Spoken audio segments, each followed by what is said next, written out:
this is Sean Fairchild from Bass Gear Magazine, and today we're going to be looking at the brand new GM800 guitar synthesizer from BOSS. Let's check it out.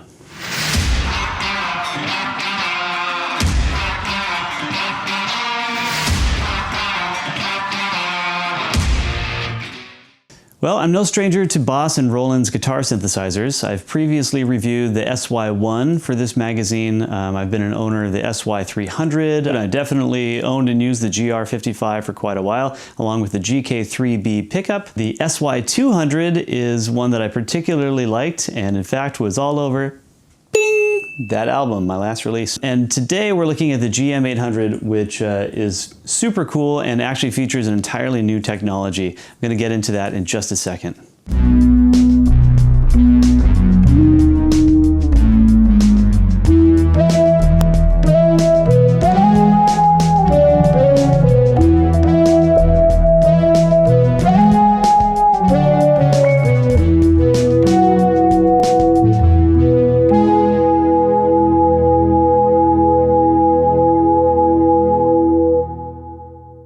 The GM800 uses Roland's same Zencore technology that's in its flagship synthesizers, so it's got a lot of the same sounds built into it that you might find in some of the synths. It offers 100 stock scenes, and as I scroll through them here, you can kind of see some of the names, and 150 user presets, and the scenes are really interesting. I'm just going to leave it Synth Pledge. That sounds like a pledge allegiance to the synth of the United Synth of Funkadelica. So scenes on the GM800 are really interesting, and they work a lot like a preset or a patch would on a floor effects processor. A scene can have up to 4 tones. There are over 1,200 tones on this synthesizer. The 100 scenes that they give you from the factory just are scratching the surface of what you can possibly combine and create yourself, which is the way I always kind of like to use these things. But the scenes have up to 4 different tones, and they can be wildly different tones that are all synthesized based on the same input that you're giving it. So there's over 90 effects that can be applied to each synth voice. You can't have 90 at a time, of course, but you have 90 to choose from for each tone in the scene. And then the scene has 2 more effect slots for just that scene. And then there's a global compressor and master EQ, so there's really a ton of tone shaping that you can do with this thing. Now obviously having so many options comes with its own degree of sophistication and complexity. So I always find that the PC editor is necessary for this type of product, and BOSS have actually included a really great PC editor called Tone Studio. And of course I'm saying PC meaning personal computer, not necessarily Windows versus Mac. But the Tone Studio is really good.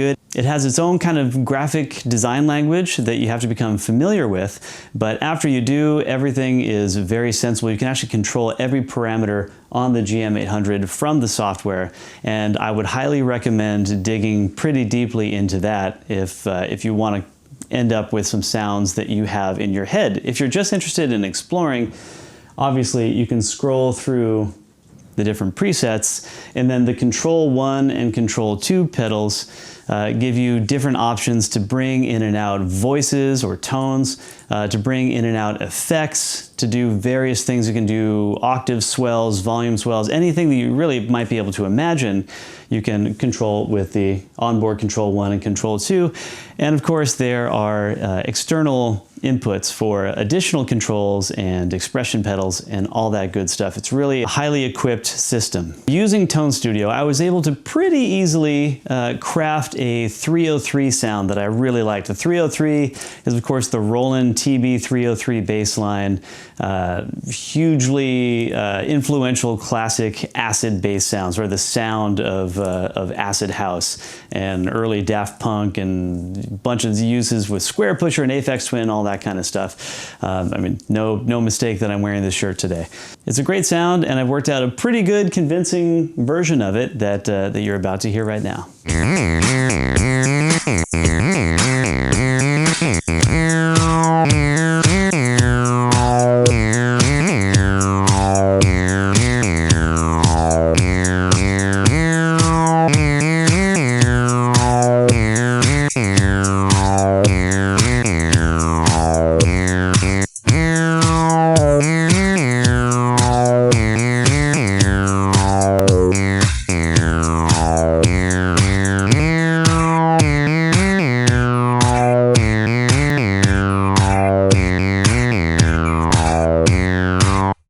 Another sound that I've just got to have from a synth system is an electric piano sound, a Fender Rhodes sound.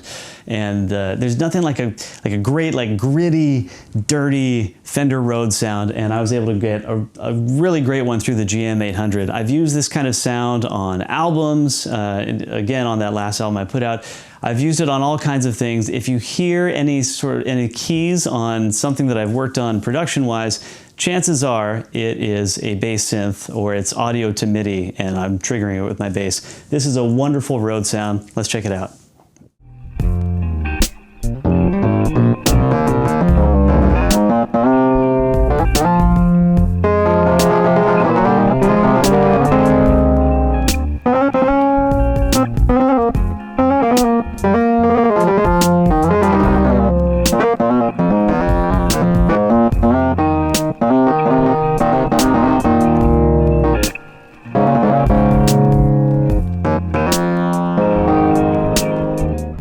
Being a complex computer-oriented guitar synthesizer, of course, a bunch of these parameters, scene recall, scene switching, all that stuff is MIDI configurable or MIDI triggerable. So you can use MIDI signals, you know, from an external MIDI pedal, for instance, to switch through patches or hit certain patches at certain times in your songs or performances. And of course, the GM800 can control other MIDI equipment by sending MIDI signals out via 5-pin or USB. In fact, the USB out is great because the USB out allows you to record either the direct MIDI as meaning not through one of its voices or not through one of its scenes, but just the guitar or bass to MIDI signal that you're putting out, or it allows you to record the resultant tone, the sound that you're actually using through the Zencore engine. So I actually hooked this up to my computer and hooked up my magnetic pickups and the GK5B pickup at the same time to see how the real-time guitar, how the real-time bass to MIDI in this case worked versus magnetic pickup tone. So let's check that out. All right, guys, so I've got Ableton Live up. I have the GM800 plugged in through USB. We're doing USB MIDI out. So MIDI from the GM800 into Ableton at the same time as my magnetic pickup. So hopefully you can see this. I've got the bass plugged in to the interface in one channel. So we're getting the magnetic pickup sound. I've got the GK5B for the GM800 plugged into that. That's going in via MIDI. Audio is going to be recorded on this track here, track 8, and MIDI in track 9. All right, let's get something going here so we can see what this will sound like.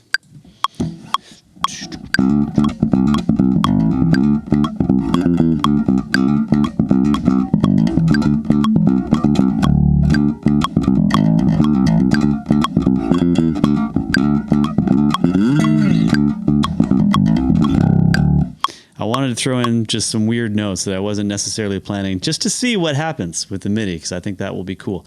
So, all right, so we can see here my wave file is in yellow right there, and we can see what looks like, you know, at first blush, at least visually, kind of in somewhat accurate MIDI interpretation of what I was doing. So we're about to hear the MIDI as well. I have in the MIDI track, I have a grand piano sample loaded up here in Ableton because it has a very fast attack. And what I want to do is compare the attacks of these sounds. So let's hear what this sounds like so far.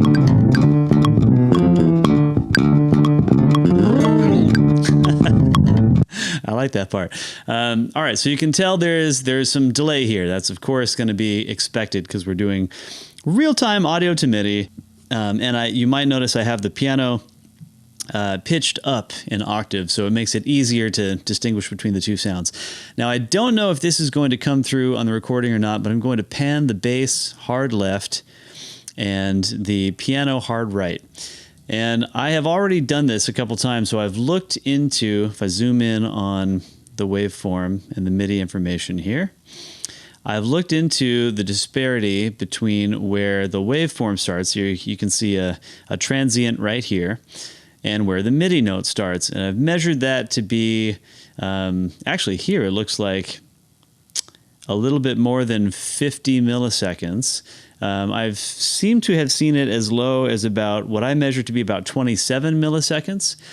But this appears to be on the timeline somewhere around 50. So let's just give it the benefit of the doubt and say that this is right at 10.800, and then this would be 10.86. What are we looking at?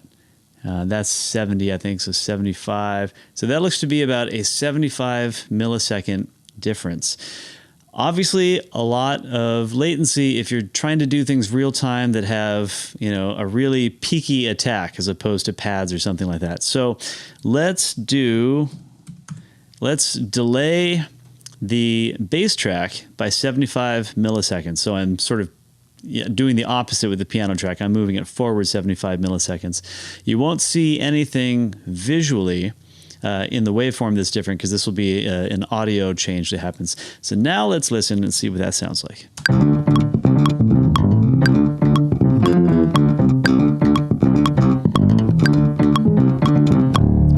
Much more accurate. Let's try 85. Do it again. Without the click.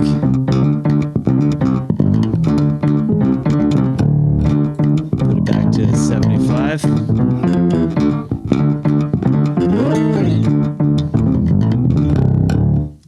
So, as a means to record, it's actually pretty accurate. It's tracking what I'm doing pretty well. So let's do something. Let me drop this to 85 BPM, and let's do something much more chordal, which is something that software audio to MIDI systems have more trouble with. So I'll play something chordal, and again, I will, let's see, I'll take the delay off, I'll recenter these guys, and we're just gonna hear the bass. So let's see here. Whoops, and I need the click. How about...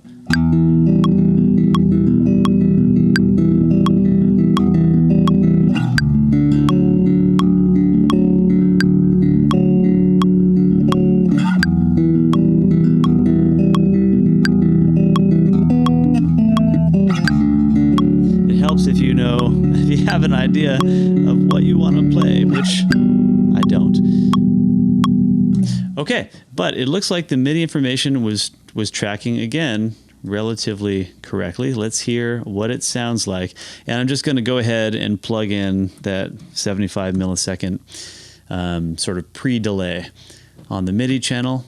And I will pan this already. So bass will be hard left, MIDI will be hard right. I'm not sure if you'll actually hear that on the video or not. Here we go.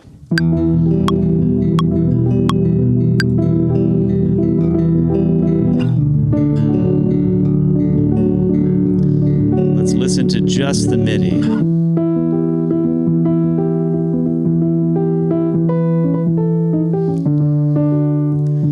Helps if you play much cleaner than I did. Time.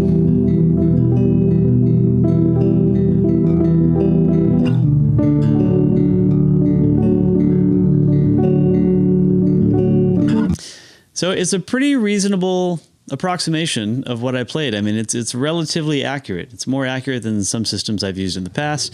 Definitely more accurate than what I was getting with a GK3B and using something like the Roland GR55 synthesizer, which I'm not even sure had the capability to go, you know, MIDI out like this in the first place. So this is kind of something new as far as from what I've used from BOSS and Roland.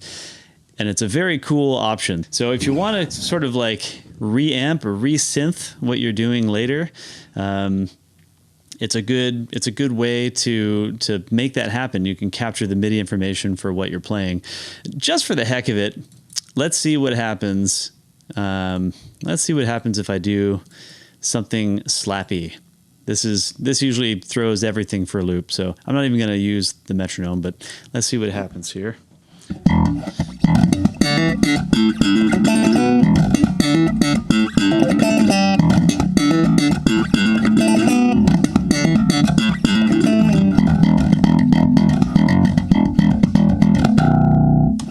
All right. Ooh, I clipped the input there. So let's just see.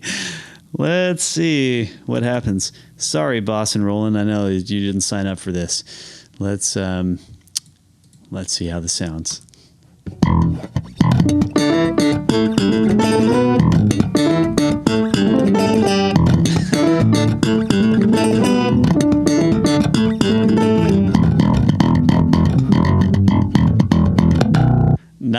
Not bad.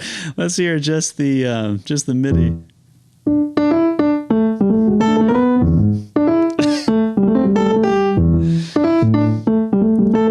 All right, so obviously a little bit more trouble with really percussive techniques, but still kind of a fun little test. Okay, on to the rest of the review. The release of the GM800 also sees a brand new type of pickup technology, and this is a pretty big deal. It's actually a fundamental shift away from how the GK2B and the GK3B pickups worked, which were analog.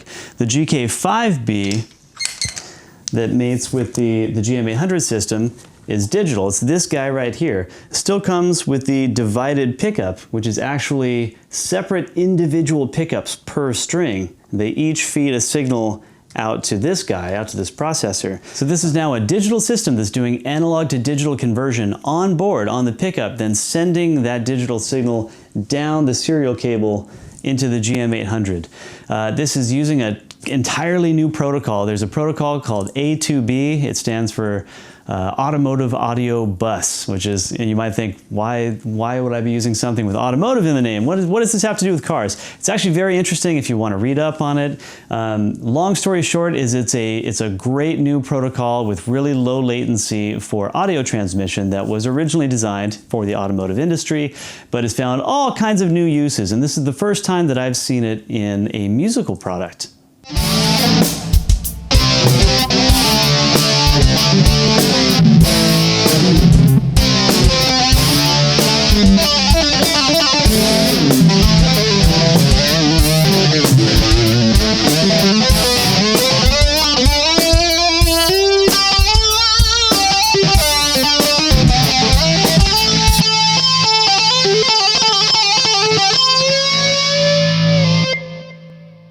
Now, no synth engine, whether it be a pedal, whether it use, you know, a special pickup, or whether you're just plugging into something, even the software like MIDI Guitar 2, no system that I've used is perfect.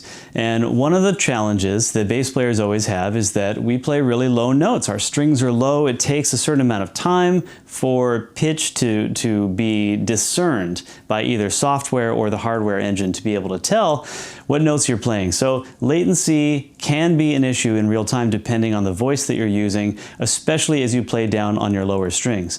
The benefit is that, unlike with some of the software systems I've used, since you're using a divided pickup on the bass, it does actually track on your B string. It does actually track on your E string. It'll track anything because it has a pickup dedicated to that string. It knows when you're playing that string.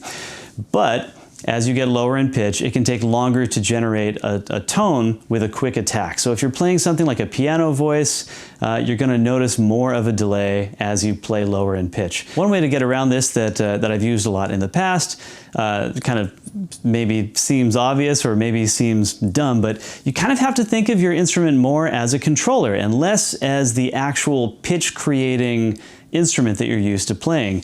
And in that way, and this is especially great if you use a 5-string with a high C or a 6-string bass, you can play up 1 octave, sometimes even up 2 octaves to get better performance out of the synth engine, and then pitch that voice, pitch the resultant voice down 1 or 2 octaves to make the sound that you want to hear.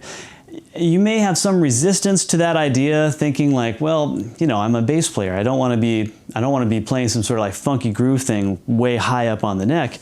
But when you get used to the idea of divorcing the sound that you're used to creating with your instrument from the actual articulation of what you're doing on the instrument, then you start to kind of get accustomed to this idea of using the instrument more as a controller, which is something, it's a mindset that's very useful anytime you're trying to do any kind of synthesis or audio to MIDI translation, anything like that. So I highly recommend investigating that option if you're having issues with latency.